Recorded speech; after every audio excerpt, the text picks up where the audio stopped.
인벤터에서 새로 만들기를 클릭하시고요.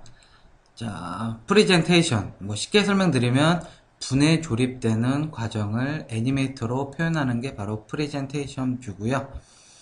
자, 그러한 프리젠테이션 뷰를 작성하기 위해서는 여기에 있는 standard.ipn 얘를 가지고 만들 수가 있습니다. 자, 먼저 뷰 작성. 자, 뷰 작성은 말 그대로 어떠한 조립품을 분해 조립할 건지 그 조립품을 선택하는 거고요. 자, 저희가 계속 작업했던 이 조립품 1번을 가지고 만들 겁니다. 자, 그리고 여기 보시면 수동이 있고 자동이 있습니다. 물론 자동으로 작성이 되기도 해요. 자, 근데 자동의 단점은 편집하는데 시간이 더 걸리죠. 자, 그래서 수동으로 작업을 할 거고요. 확인을 누르겠습니다. 자, 그럼 이런 식으로 지금 조립품을 가져왔고요. 자, 얘에 대해서 이제 분해 조립에 대한 거를 표현을 작성할 건데요. 자, 여기 보니까 딱 아이콘이 4개 있네요. 자, 뷰 작성, 구성 요소 미세 조정, 정밀한 뷰 회전, 애니메이트. 자, 여기까지 했던 작업 중에 가장 적죠. 자, 이 중에서도 그나마 뷰 작성은 어떠한 뷰를 불러들이는 거고요. 그 다음에 미세 조정과 애니메이트. 요 두 가지만 사용을 합니다. 자, 먼저 구성 요소 미세 조정을 클릭하시고요. 자, 방향. 자, 방향 같은 경우에는, 저 같은 경우에는 제가 하는 게 정답은 아니지만, 항상 기준이 되는 홀 같은 데다 항상 저는 방향을 정합니다. 자, 그래서, 자, 여기 있는 얘를 저는 기준으로 삼을 거고요. 자, 다음은 구성 요소. 자, 여기에 있는 요 빨간색 오링을 선택할 거고요. 자, 그리고 요 오링, 이 빨간색 파트가 저는 위에서 쭉 내려오면서 조립이 됐으면 좋겠습니다. 자, 그랬을 때 방향을 보면 Z방향이 되겠죠. Z방향. 즉, Z방향의 거리값은 100만큼, 즉 100만큼 체크 버튼을 이용해서 위치를 떨어뜨릴 거고요. 자, 마찬가지로 이번엔 지우기, 즉 다시 원점부터 처음부터 시작을 할 거고요. 방향은 마찬가지로 기준이 되는 뭔가 하나를 선택하시고요. 자, 구성 요소는 이번엔 요 반대편에 있는 얘를 선택할 거고요. 마찬가지로 Z방향에 100mm만큼만 이동하겠습니다. 자, 그리고 나서 다시 한번 지우기. 자, 이번에 마찬가지로 방향은 기준이 되는 구멍을 선택할 거고요. 자, 구성 요소는 방금 전에 했던 것처럼 하나씩 하는 게 아니라 이번엔 두 개를 같이 한번 움직여 보겠습니다. 자, 두 개를 선택하시고요. 자, 얘는 Z방향으로 150만큼, 자, 150만큼 한번 이동시켜 볼까요? 자, 그러면 얘는 150만큼 떨어진 곳에서 아래로 조립이 될 겁니다. 다시 한번 지우기. 자, 이번에 마찬가지로 방향, 그리고 여기 있는 요 부시를 한번 선택하겠습니다. 요 안쪽에 있는 부시. 자, 얘는 제가 Z방향으로 100만큼 이동을 시킬 거고요. 자, 그리고 얘는 그냥 위에서 내려오는 게 아니라 왼쪽에서 이렇게 왔다가 아래로 내려갈 겁니다. 즉, 왼쪽에 대한 방향을 보면 X방향이 되겠죠. 자, X방향인데 이쪽 방향이 아닌 이쪽 방향으로 나가야겠죠. 자, 그렇기 때문에 마이너스 50 정도로 한번 해보겠습니다. 체크 버튼. 자, 그리고 마찬가지로 지우기. 자, 그리고 마찬가지로 방향. 자, 이번엔 요 반대쪽 거. 자, 반대쪽 것도 Z방향으로 100만큼 체크 버튼. X방향으로. 자, 이번엔 마이너스를 붙일 필요가 없죠. 50만큼. 체크 버튼. 자, 요거 같은 경우, 이 부시 같은 경우에 지금 두 개를 같이 선택하셔도 되는데요. 자, 얘 같은 경우에 주의하실 사항이 얘가 한쪽 방향으로 오는 게 아니라 양쪽으로 옵니다. 만약에 얘를 같이 선택했다면 한쪽 방향으로 같이 움직이고 아래로 내려갈 겁니다. 즉, 이런 것들은 즉 서로 같이 다른 방향으로 오는 것들은 따로따로 주셔야 됩니다. 한 요정도까지만 분해를 시켜 볼 거고요. 닫기. 자, 그리고 나서 애니메이트에서 플레이를 한번 해보겠습니다. 자, 애니메이터의 플레이는 자, 분해된 역순으로 지금 조립이 되죠. 자, 그리고 이 빨간색 파트가 150에서 아래로 내려올 거고요. 자, 얘네들은 각각 100mm만큼 떨어진 곳에서 아래로 조립이 될 겁니다. 자, 취소하시고요. 자, 열기를 클릭하시고, 자, 교육 예제 폴더 안에 보시면, 자, 교육 예제 1 폴더 안에 보면, 자, clamp.ipn이라는 게 있습니다. 자, 얘를 한번 열어보시고요.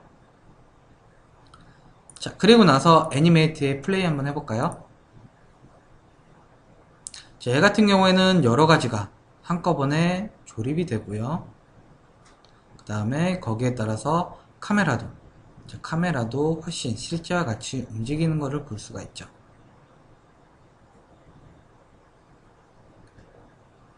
자, 끝까지 한번 보겠습니다.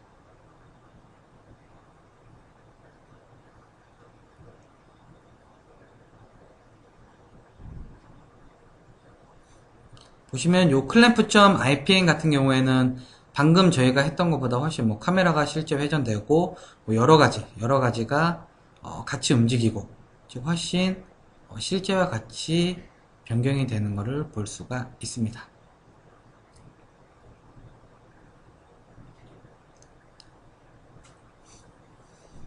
자, 일단 취소를 눌러주시고요. 얘는 닫겠습니다.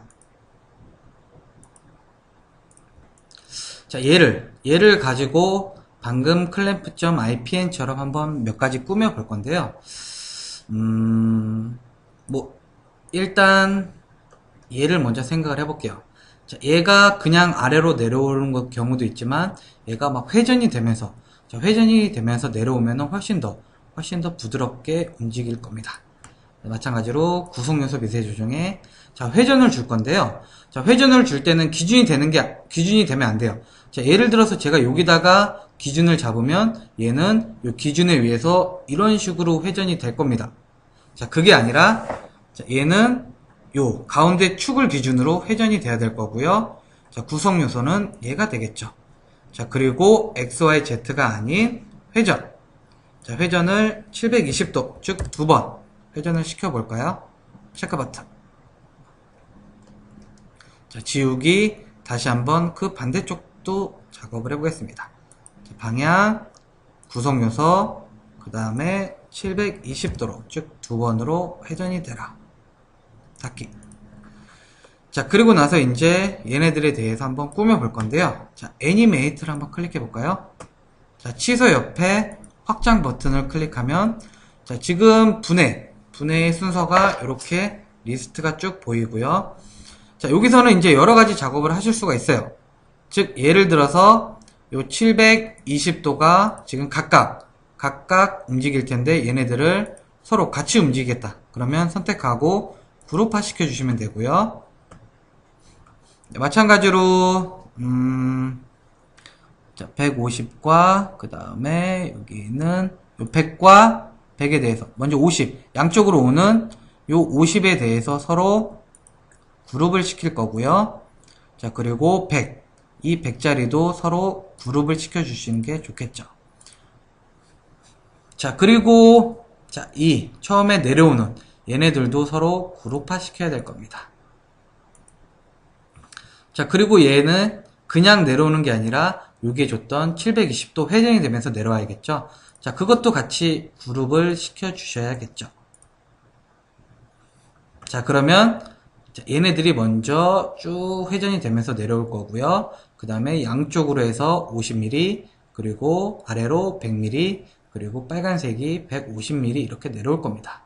자, 적용을 눌러보고 한번 플레이 해볼까요? 플레이. 그러면 자, 100mm만큼 내려오는데 회전이 되고요. 50에 100mm 내려오고 그 다음에 150이 쭉 내려올 겁니다. 자, 이런 식으로 애니메이트에서 확장 버튼을 클릭하고 여러 가지를 그룹화, 즉 그룹화 시켜줄 수도 있고요. 아니면은 뭐 이렇게 한번 그룹화 시킨 거를 나는 따로따로 표현하겠다. 그럼 선택하고서 그 다음에 그룹 해제를 누르면 다시 각각 움직임을 보일 겁니다. 자, 이렇게 지금 회전도 시키고 뭐 여러 가지를 한꺼번에 움직임도 줘봤습니다. 그래도 아까 clamp.ipn처럼 보이기에는 뭔가 밋밋한 부분이 있겠죠. 즉 카메라에 대한 부분인데요. 자, 지금부터는 카메라에 대해서 알아볼 거고요. 자, 그러한 카메라 뷰를 작성하기 위해서는 자, 여기에 있는 깔때기 모양 있죠? 자, 이 깔때기 모양을 클릭하시고 연속 뷰를 체크하겠습니다. 자, 그리고 나서 여기 작업 1을 확장시키면 각각의 작업에 대한 순서들이 나와 있고요. 자, 먼저 순서 1. 자, 마우스 오른쪽에 편집에 들어가겠습니다. 편집. 자, 그리고 나서 자, 순서 1일 때, 즉 순서 1일 때 나는 이 뷰의 모습. 자, 순서 1일 때 나는 요 뷰의 모습으로 돼서 얘가 조립이 되는 걸 봤으면 좋겠어요. 즉 뷰의 모습을 세팅하고 카메라 설정, 적용, 확인. 자, 그 다음에 이번에 순서 2입니다. 자, 순서 2는 저는 뭐 뒤집어서 자, 저는 이 모습을 보고 싶어요. 자, 그러면 뷰를 먼저 마치고 편집에 카메라 설정, 적용, 확인. 마찬가지로 순서 3과 순서 4도 작업을 하겠습니다. 자, 순서 3은 저는 이 모양으로 보고 싶습니다. 편집에 카메라 설정, 적용, 확인. 자, 마지막으로 순서 4일 때는 저는 이 모양으로 보고 싶습니다. 편집, 카메라 설정, 적용, 확인. 자, 그리고 나서 F6번, 즉 홈뷰를 클릭하고 애니메이터로 플레이를 해본다면, 즉 얘네들이 각 순서에 맞는 뷰의 시점으로 변경이 되면서, 즉 카메라가 회전된 것처럼 보이죠? 회전된 것처럼 보이면서 조립이 될 겁니다. 자, 그래서 프리젠테이션 뷰에서의 카메라는 그 카메라의 경로를 지정하는 게 아니라요, 각각의 순서에 맞는 뷰를 세팅하면 이게 카메라가 회전이 되면서 그 뷰의 순서에 맞는 뷰에 가면서 작업이 되는 겁니다. 자, 이런 식으로 프리젠테이션 뷰를 작성을 하고 녹화 버튼을 클릭하면 자, 바로 WMV 파일이라든가 혹은 AV 파일, 즉 동영상 파일을 저장할 수가 있을 겁니다. 자, 그래서 현장 같은 경우에는 요 분해 조립되는 이 동영상을 보면 작업자가 훨씬 더 쉽게 작업을 하실 수가 있을 겁니다. 자, 그래서 이번 시간에는 인벤터 프리젠테이션 뷰에 대해서 알아봤고요. 자, 다음 시간에는 자, 인벤터에서의 인벤터 프레임을 어떻게 작성하는지 자, 거기에 대해서 알아보도록 하겠습니다. 감사합니다.